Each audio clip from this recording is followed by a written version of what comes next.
Hi, I'm Mia from Personalised by Me, and today I've created a tutorial to show you how to sublimate onto one of these, an A5 notebook. This is from Subli Blanks. You can get tons of blanks on there, and I have tons of tutorials that are coming, so follow along.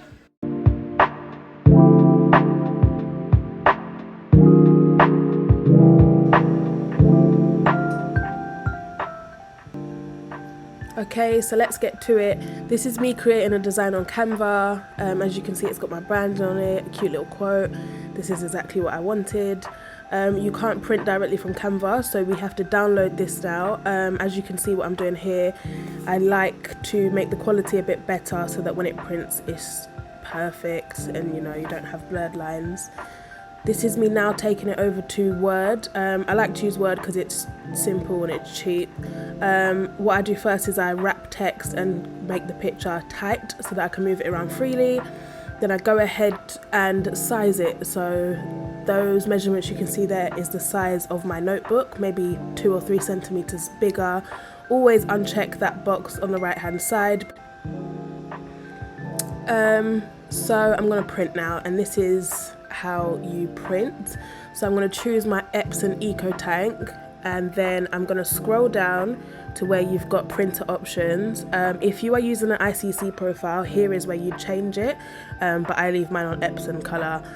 Print settings, always print Epson matte because you're going to get the best results and high quality. Do not forget to mirror your image, otherwise when you sublimate it will come out the opposite way around. It has to be mirrored on.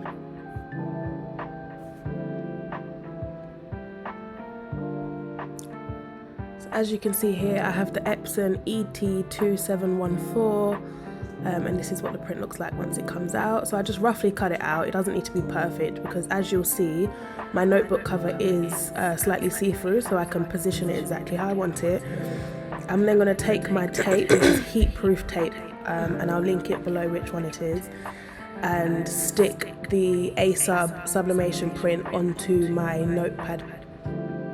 So once I've stuck it onto the notepad, I'm then going to stick it collectively onto a piece of plain paper. It could be copy paper, any paper, card, whatever, it doesn't really matter. It's just so that the ink doesn't transfer once heated onto my heat press, because that can cause problems for other items. So I've already preheated my machine to 180 degrees Celsius and set the timer for 60 seconds. So I've pressed start on this timer, just wait it out. Once the 60 seconds are done, you'll hear a beep. Press start again to turn that off, and then open it up and get your print out. Make sure you're wearing your heat-proof gloves because this gets really, really, really hot. As you can see, it should look quite see-through. That's a good thing. That means that your print's transferred correctly. So now, using my gloves, I'm gonna, just rip the paper off and get it out. And as you can see, it's come out perfect, just how I wanted it.